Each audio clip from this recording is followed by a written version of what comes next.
Hey y'all. Well, I want to do a quick video on how we do our deer here in the chop shop. So it's kind of what we do after the shot, after the kill. You know, we process our own deer here. We've had this shed for a while, done a few upgrades. So we'll get at it and show you how we skin them and work them up.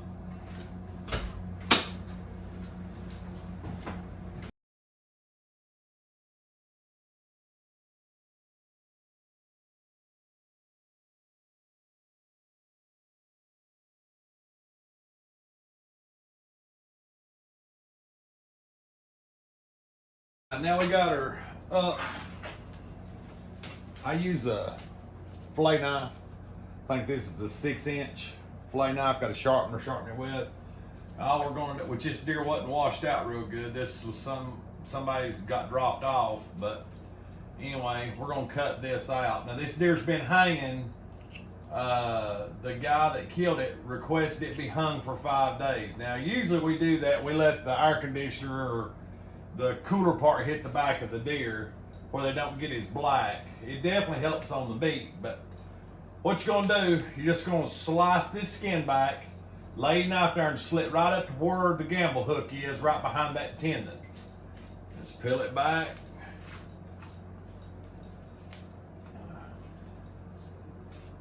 This has got a broke leg. I don't know how that happened. He didn't say nothing about having a broke leg because he hit it. Shot it here. Huh. Okay. Get that separated. Now the other side, we're gonna do the same thing. Go up our under skin. Bring it down. Cut it. Now, you don't want to run your knife down across the top of the hair because you end up cutting the hair and it goes everywhere. So to keep more hair off the meat, lay it underneath and just pull it tight and run it. You want to run it right up that leg to that right where that tendon is, right there. And then you can pull it back. Get it like that.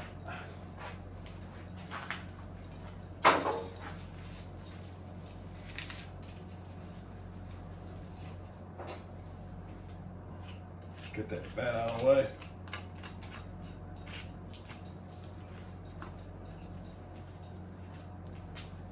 You still got a lot of fat on her. Get a sack of fat.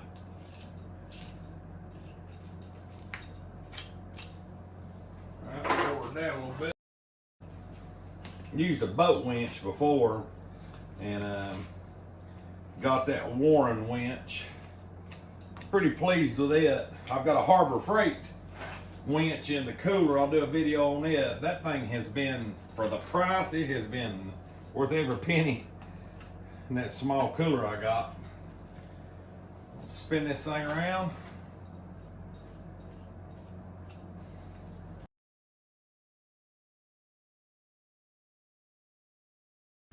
So now you can see I've about got that skint both ways. So all I do is make one final slit, pinch that together, go above the thumb, above the finger, come in. And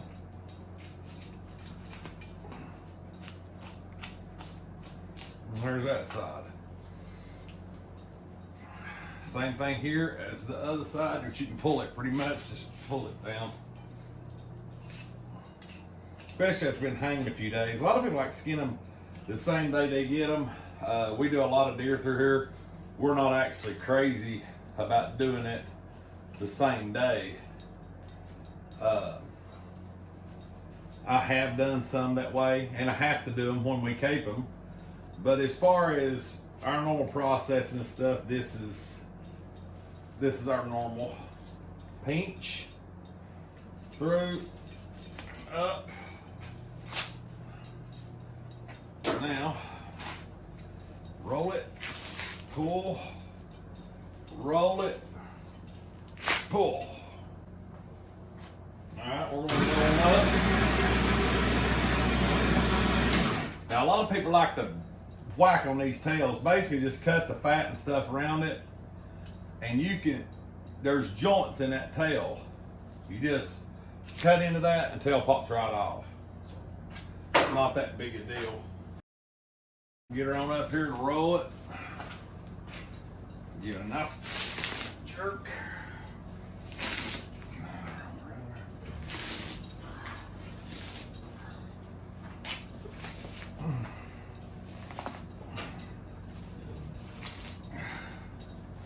Now,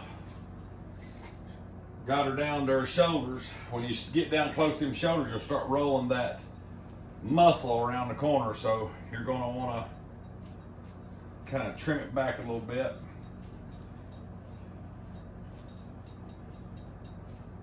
Just like that.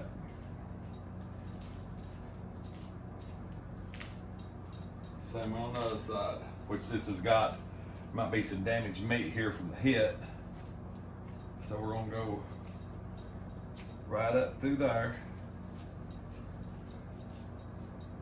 Get a hold of it, pull it down, you can see what you're doing.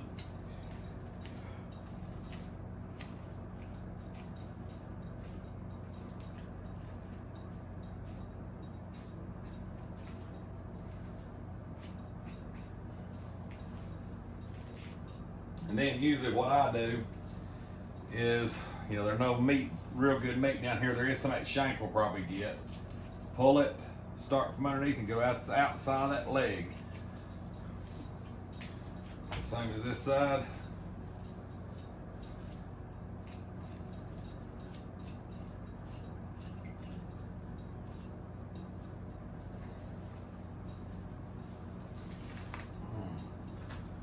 I don't like to cut towards myself, so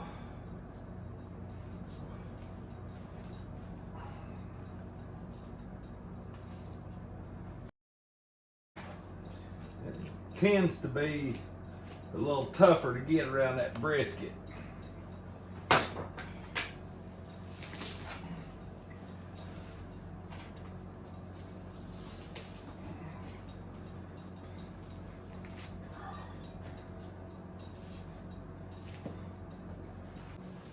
Okay, now I've got it up there and got the brisket down. I like to swap over. We get down to this neck, especially on a buck. You know, his neck's so swell it's hard to get the skin off. So I swap knives, get away from the fillet knife, get more of a skinning type knife. This actually comes out of a gamekeeper set. I use these a lot, or your skinners. I'll really use these on a buck if I'm caping a buck out. I've got 2 or 3 of these. I usually buy one every couple of years. They get some niches and nicks in them. But these are ideal for doing neck. I mean, they're just here in the shop. Now in the field, which it'd be handy in the field too, but I'm gonna go with this more Tonto style, skinning style curved blade.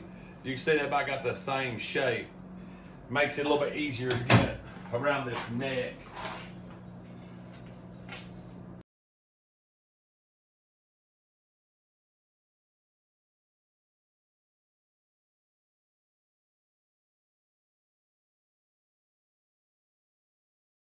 The ear. We're getting right down to the back of the skull.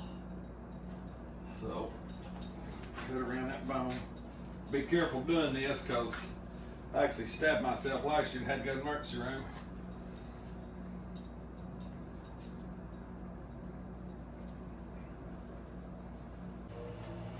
All right, now we got the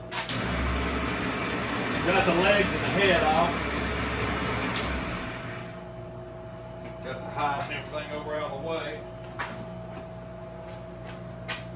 These shoulders are bloodshot behind, but we're going to put them in the water. I always run a sink of water, cold water over there. I just make me a rainbow cut around so I don't get the back strap.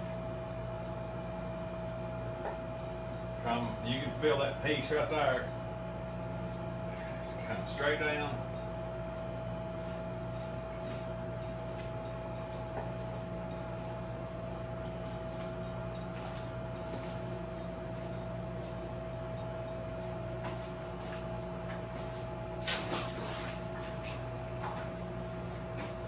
Same way here. Open that up. You know, on that shoulder, there's no bone connects it to the deer. It's just tendons. and muscle.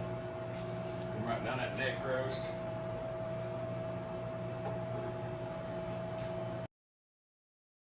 Now, I'll trim up a lot of this meat. We're gonna go ahead and get the straps, get this fat off.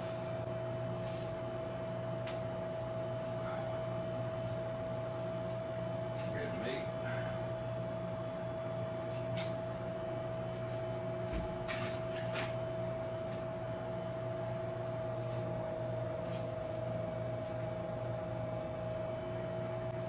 These tenders out.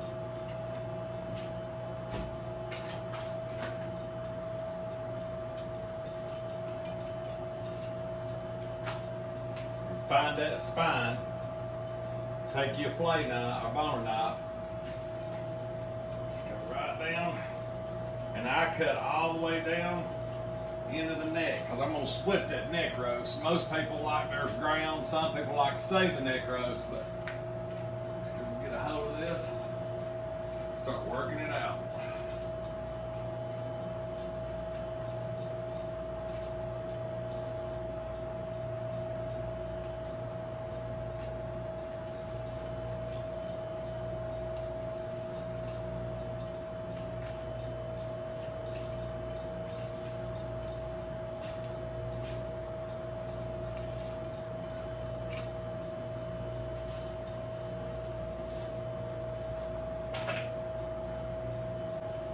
Backstrap.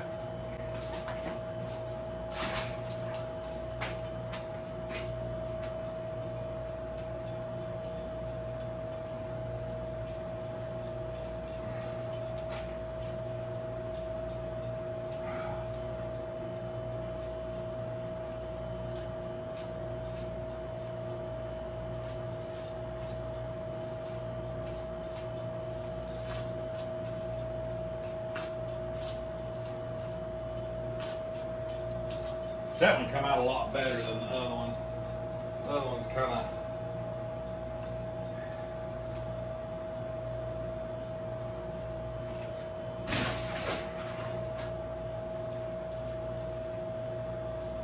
so on the neck, I always like to go down the spine, just like I've done the back strap. Come around.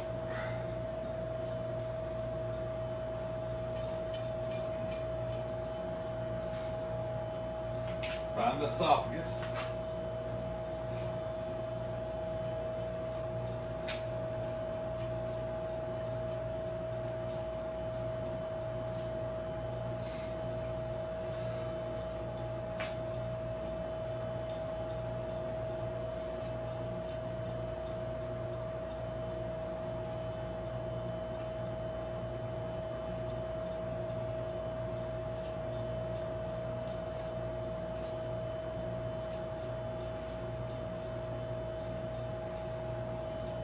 Now, you're going to want to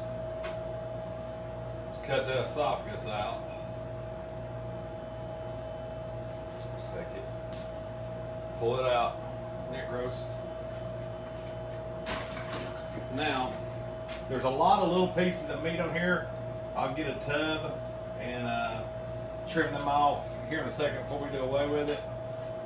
Do away with the carcass. Get every piece of meat we can, leave as much tendons on as possible. Come around and strip the brisket meat.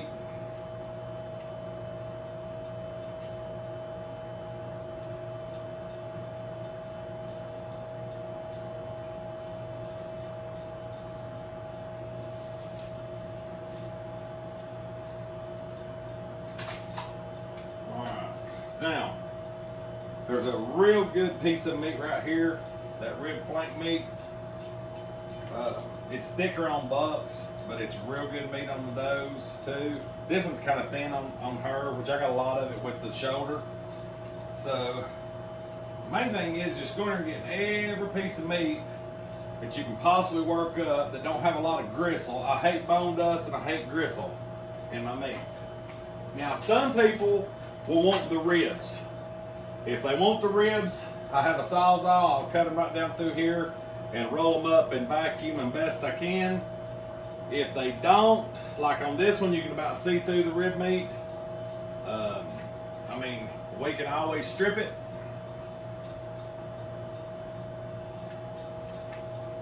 I can saw them or whatever, but by the time, you know, there is some small meat there, but it's usable meat. I mean, you don't want it to go to waste. Same as some of these small pieces. We'll actually debone this on the carcass, and then we'll take our time and really pick down and get all the pieces and get them into a grind tub. But just stuff like that, it takes a little while, but I mean, you can pretty much just run your knife down just like that. But I won't worry the details on that. We'll move on to the hams.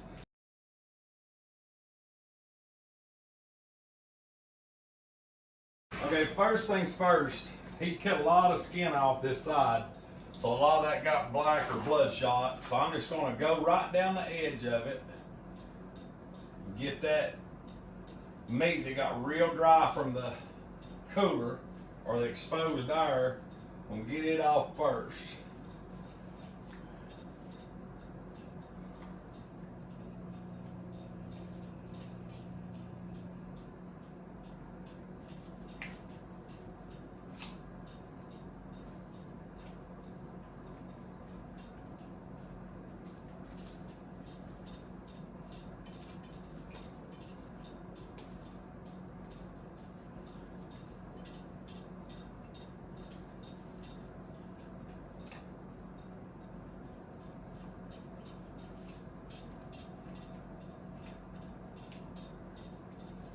Now this side didn't have much hair gone, so it's going to be a lot simpler and not as much meat to waste.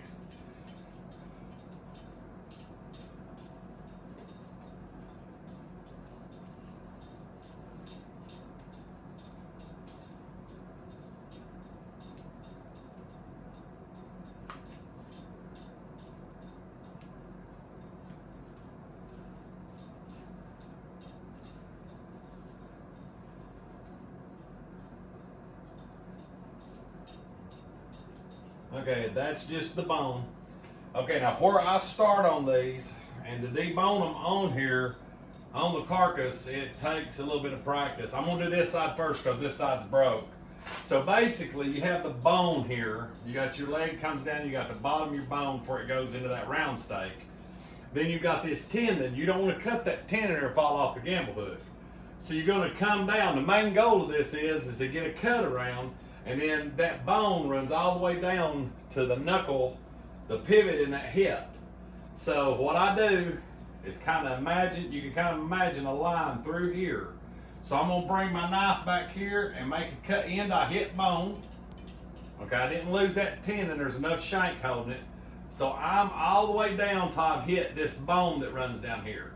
Next step is to come around and go below.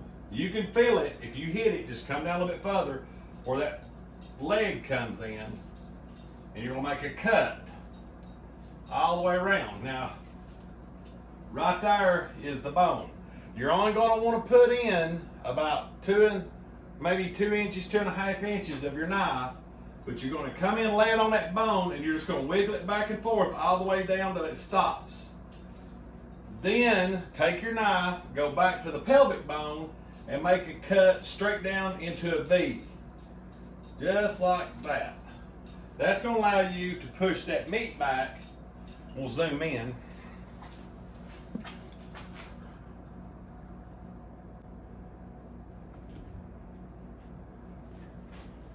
Okay. Now, that allows you to push that meat back to where you can get in here and ride right down the side of that bone. Go all the way around it. And back here, your pelvis comes around and it's got a point on it. So what you're gonna do is find the hard spot where the pelvis is. You're gonna come around and at an angle and back around. Then you're gonna come down just like that to your backstrap line. So now you can follow your bone and not waste any meat. Come all the way down, go below the knuckle.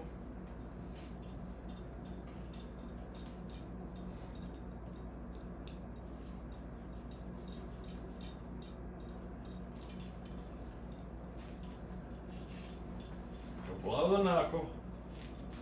Then get a hold of your meat so it don't fall, and go right down against that pelvis bone. Now, there's your whole hindquarter, your whole ham.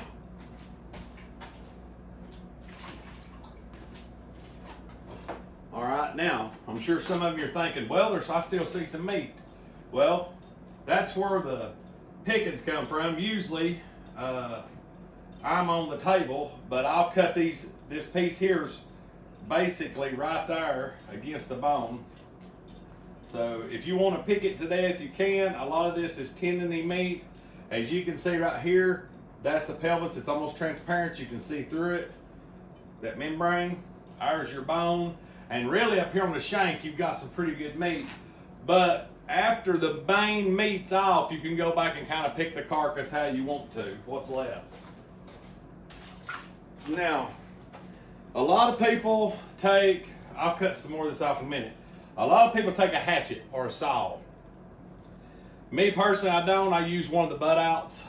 Main reason being it's rough on the butcher or ever who's done it, because they'll bust this and miss and they end up over here in the meat and different things.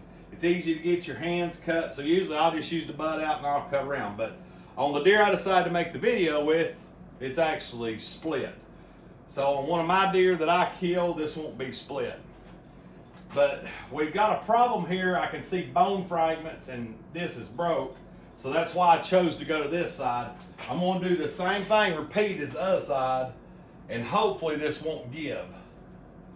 But you come down, go below that knot or that bone,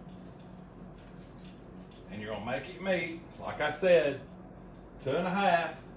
Go right down that bone till you hit the pelvis bone. Straight in, make your cut. That way you can get it back. Come around. You'll feel, here's the bone. It's kind of a point shape, as so. You want to go around it. Don't go all the way in. Come down and cut just like down your back strap. This allows you to get in, make your cuts on your bone.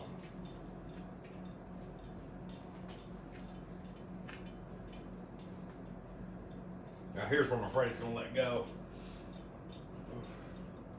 No, it's gonna hold on. So come around.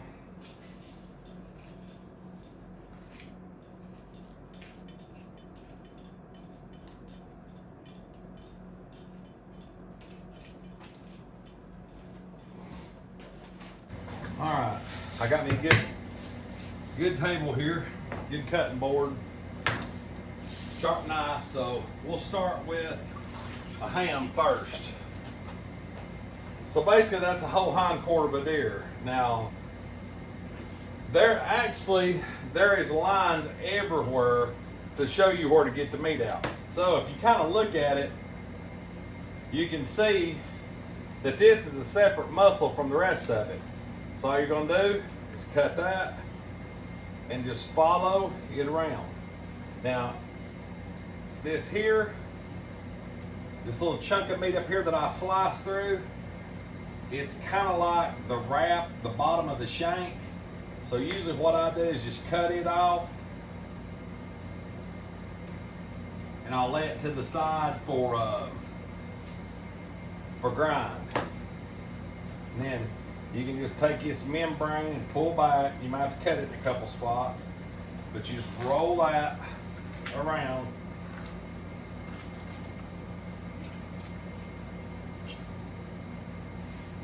basically, that's your round steak. This is the little shank meat that we'll strip off for ground. This is your roast, so if you want to flip it around, follow it.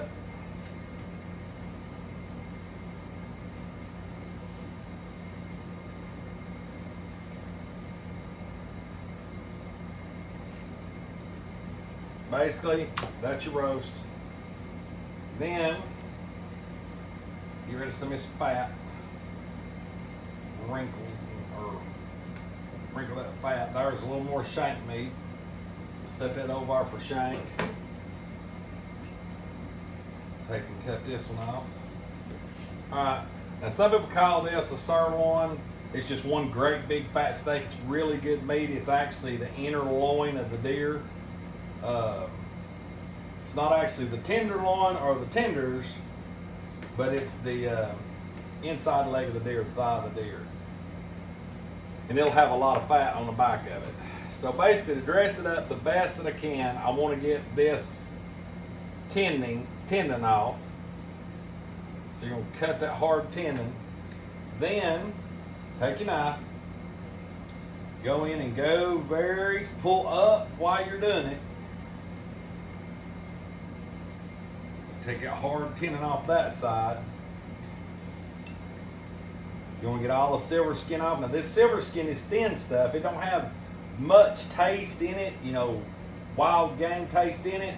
But if it don't have much silver skin, it's pretty good to put it with grind. It don't hurt your grinder. It fries up. It don't gristle up. So you can take little pieces like that and set it back here. You just don't want it on your main steak. And you're going to go down through there and cut that. That's a prep side. If you want to shape your steak, you can shape it, cut that piece off, set it aside for grind. Now, on this side, this pretty much transitions from fat down just a little bit of meat. So what I'll usually do is I'll cut that end off, and I'll show you what I'll do with that in a second. Flip this over. Now, some people won't go this far and pull all this off, but I do. It seems to make some of the customers happier. I like it off my steaks that I eat. You know, it don't have the fat that a good juicy beef steak does. So there's really no sense. I mean, basically this stuff tastes like acres or something. So we're just gonna get it all off our nice and neat.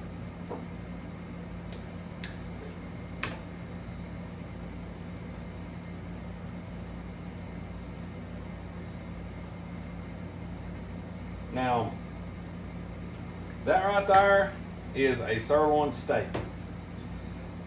Okay, now certain people like this different ways. They like it thick, just like that for the grill. Some people like this part cut into breakfast steak, same as their sirloin, or as their tenderloin.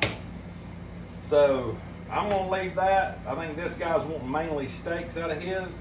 So I'm gonna shape it a little bit, and that's going to be his sirloin. So that's a good thick sirloin.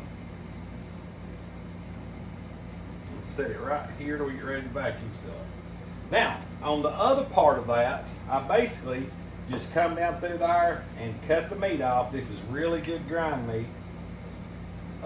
You could actually probably get one more small breakfast steak out of it, but I go ahead and cut it and grind. If people's wanting more steaks than grind, then I'll do my best to make it, you know, make it a breakfast steak or some kind of small steak. You're down to just fat, throw it away. Same as the tendon, throw it away. Same as that tendon, throw it away. Some of this other stuff's got bloodshot. Get you a bucket, throw that stuff away. All right, now this is the round. I'll take and cut that off. There's usually a tendon right here that I like to take out, pull out. It's got a vein through it. The good thing is when these deer hang for 4 or 5 days in a cooler under 40 degrees, they're a lot easier to manage, and you don't have as much blood. The veins break down, you about pull them out. So all I'm going to do with this, since this membrane is so thin on this round steak, I'm going to leave most of it on other than the real bright white. Pull it off.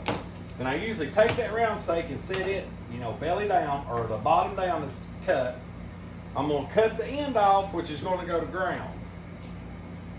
Then I'm going to come back 1 inch, cut, 1 inch, cut. Lay them like that. 1 inch, cut.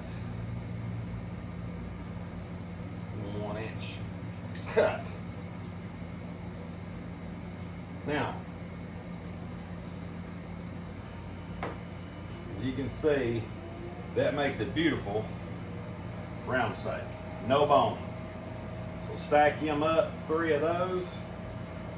You could get 4, but probably more than likely what we'll do on this one is I'll go ahead and cut it into chunks.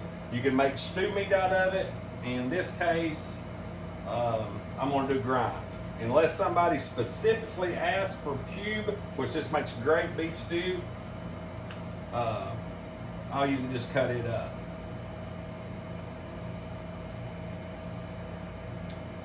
Okay. Now, this little muscle, that's the only thing about this muscle's kind of tougher in a different color, and it's right next to the loin, right next to the sirloin, or whatever that people want to call it. That's what we call it here. Flank, whatever, flank steak. But what I usually do is get as much of the white fat off, because it is a different meat. It's more of a stressed meat than your sirloin or your roast. And usually for it, if somebody wants stewed meat, I'll do stewed meat out of that also, or I'll just cut it up into chunks for grind. So now we're through sirloin and round steak. That is, and you can get another round steak out of this. This is the top of that shank where it turns into roast meat. This is really good beef stew. You can chunk it up whatever size you want. But in this case, the guy wants steaks and ground, so we're going to just grind it. All right, now we've got our roast. Our roast does have some blood veins that's running on the outside of it. I cut them out. Throw that away. I actually threw that in the wrong pile.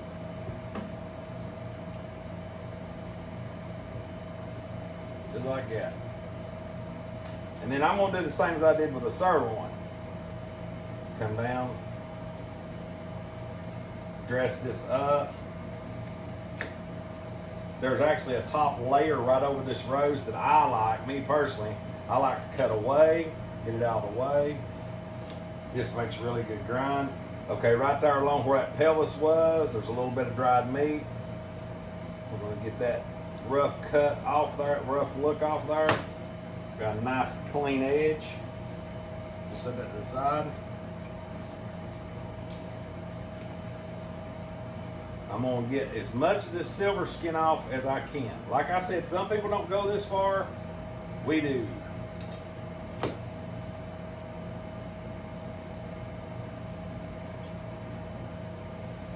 Just like that. That can be ground.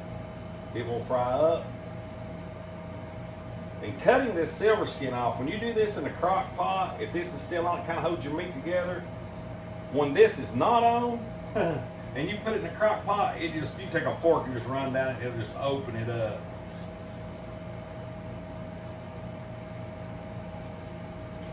One side. Now, I usually take and cut that off, and then like I said, you get it started and just kind of cut up and just take that top layer off.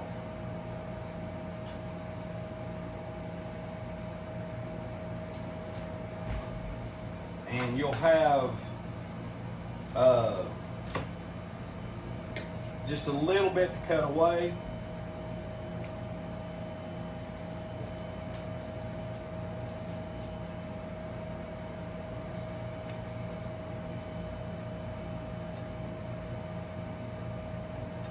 Now, of course, I'll wash this off before we package it, but that is a good looking, clean roast.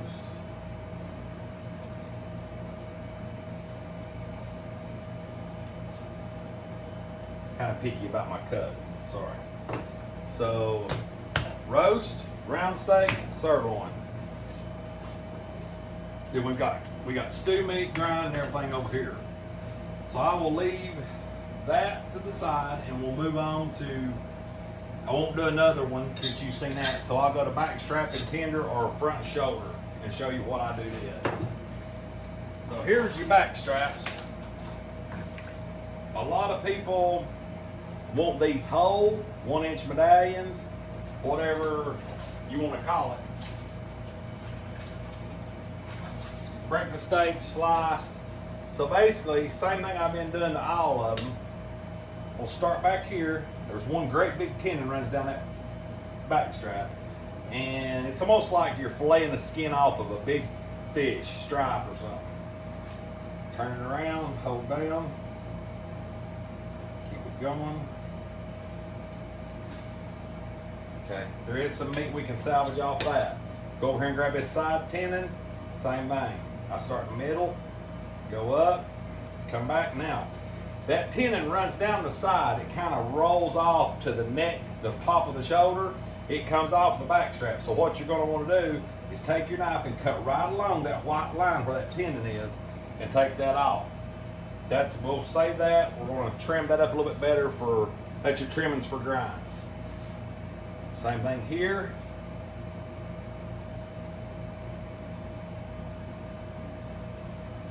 Work that off.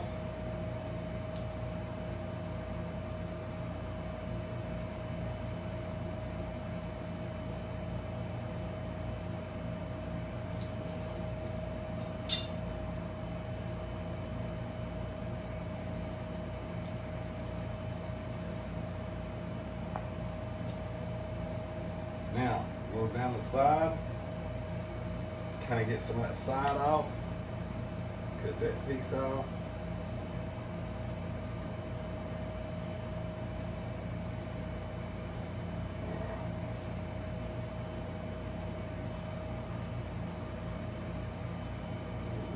All right, there's one clean back strap. Flip it over, see how much of the white you have.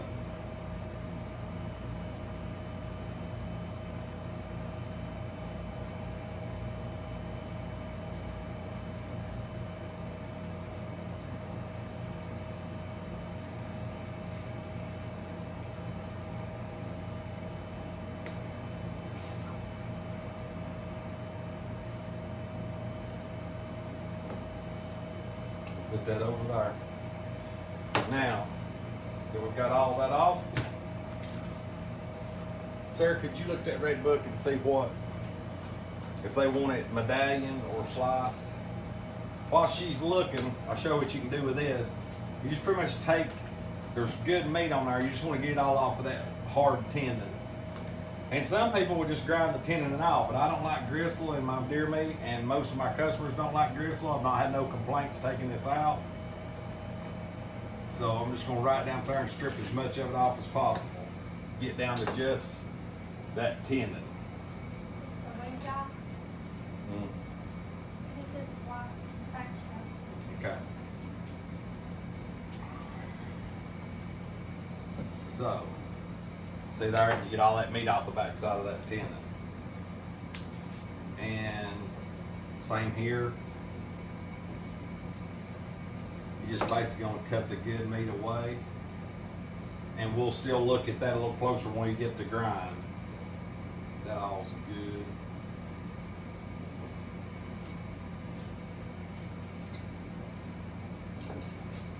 Okay. So, on the strap,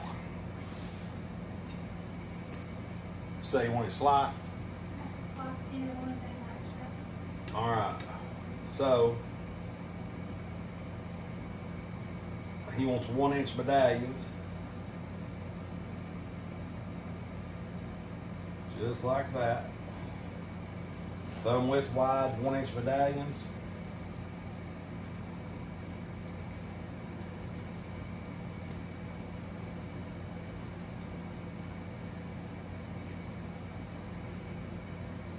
I'll take that little end piece and put it over there. And you have a sliced backstrap. These will fry up really good. But this is a doe, so it's smaller. Buck's a lot more rounder. The does will fry up in really good chunks. You can use them either way you want to. but we'll package those just like that. All right, so you have sirloin, round steak, roast, and now I'll get a, let's see, I did a back strap. So we'll take this shoulder. Now, if you're wanting shoulder steaks, then we would have to saw them. In this case, this shoulder is mainly going to be just used for grind. So I'm going to get as much of the meat as I can off of it, so you can basically just tear into it. We can slice it smaller pieces later. Try not to get no gristle. Ride right up that shoulder blade into the cartilage. Just like that.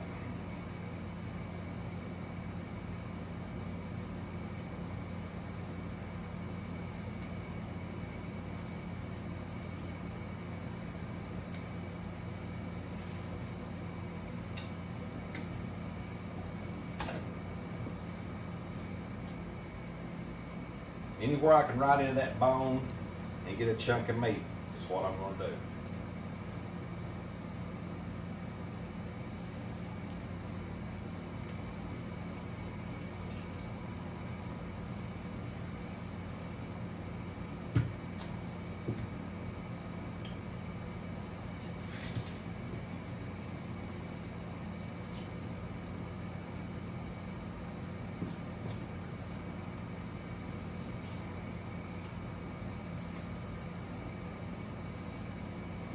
You can dull up a knife really quick on this shoulder doing this, so you kind of, when you hit bone, you need to back off or you're going to be sharpening your knife 1,000 times.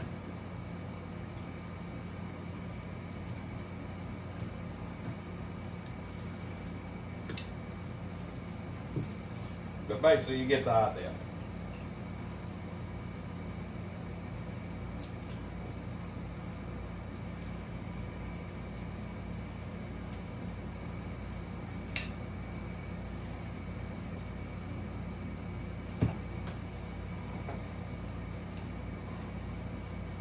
Anyway, you're going to get it down to where it's just bone. We're going to cut all these pieces out and, you know, get the hard stuff off of it, separate it. And I know it seems probably like a lot more work, but to get away from the bone and the bone saw, that's what I'm after. The only thing I got in here is a sawzall, and there's a reason why I've only got a sawzall. Like I said, it's just the way I do it. You don't have to do it this way. You can saw it up, make it quicker, cut it into steaks. But to me, the meat don't taste as good if you saw it. I don't like you get that all that gristle. So the only thing left, I've done a hind quarter, a back strap, and a front leg to show you. So we'll go back and grab the tenders from the inside. And tenders, usually they're cut out first. You know, usually I always cut them out first. I didn't cut these out. He brought them while I was at work. I didn't wash this deer out. He did. It was already cold when I got here. So I'm going to get the toughest part of the meat off. Pull all my silver skin off by hand that I can. This is a very delicate piece of meat. Very easy to rip. Very easy to dry out and very easy to overcook. So I'm going to cut away. Now with a deer that is just freshly killed and that's brought in, I will cut these out so they do not turn, because you're losing a lot of good meat after it's been, you know, after it's turned. So started turning from the cold iron, getting dark. It's not bad meat, it's just dark. It's aged a little more. So I'm basically going to get it down to where, like, I'll take that little piece off, but that's what we're wanting. We're wanting a little bit cleaner, looks a lot better, where it ain't as tough. A little bit of butter, salt and pepper in a frying pan, brown on both sides. This right here, make your tongue smack your eyeballs out. Love tenders. All right, so sirloin, round steak. The neck roast is in there. That's one thing I probably need to look at. We've got our grindo here. We're going to go through, cut the hardest pieces of fat off, really look at these tendony pieces and see. And so I'll get that neck roast out. We'll do it. Now basically on the neck roast, you know, like you've seen, it's a doe. I split it. A lot of people like to put this in a crock pot. There's a lot of tendons. It's hard to grind this unless you strip it like I'm going to do this. So mainly what I'm going to do, I've done got the esophagus out. I'm going to get the front of this membrane out. We want to get that part out. I'll take and split it here. Split it here. That'll be neck roast 1.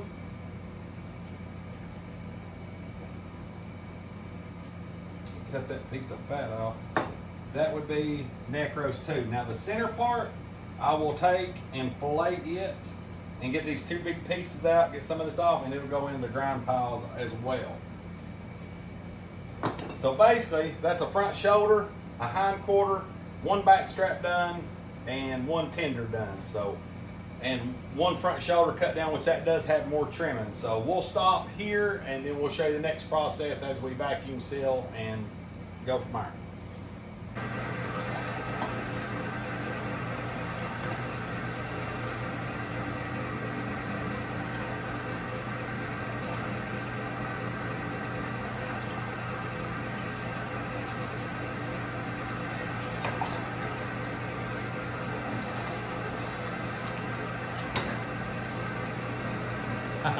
Go for it. 1, 2, 3.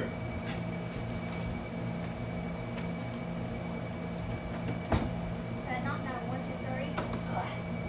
I was stuck.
It's kind of the finished part. We still got to wipe the seal out, but this is like the back straps in 1-inch medallions, stacked and packed and vacuumed down. And then this is the 1-inch ground, or the 1 pound ground that the person wanted. Now, one thing we like to do with this is we roll this flat, and that way you can actually, when you get ready to put them in the freezer, you can stack them. And that's what 3 pounds will take up. Now, most of our average is 1.5 pound, 2 pound packs, but this in particular person wanted it to be 1 pound packs. So I hope this helps y'all. It's just the way we do it. I'm not saying that it's the way everybody should do it. This is the way we do it. From skinning, deboning it on the carcass, we soak it in water for a little bit, make sure there's no hair on it, separate on the table, and then you've seen how we broke up the different meats for steaks and stuff, and of course the grinder and the way we pack it. So that's the way we do it here at the Chop Shop here at Piney Life. So if you got any comments, put them in, please comment. I'll put anything y'all need, I can put in the description or whatever. If you get any questions about my equipment or what I use or how I maintenance things, feel free to drop me a comment. If you like what we're doing, hit that subscribe and like button. Don't forget to ring that bell for notifications. But as always, God bless. We'll catch you next time. See you.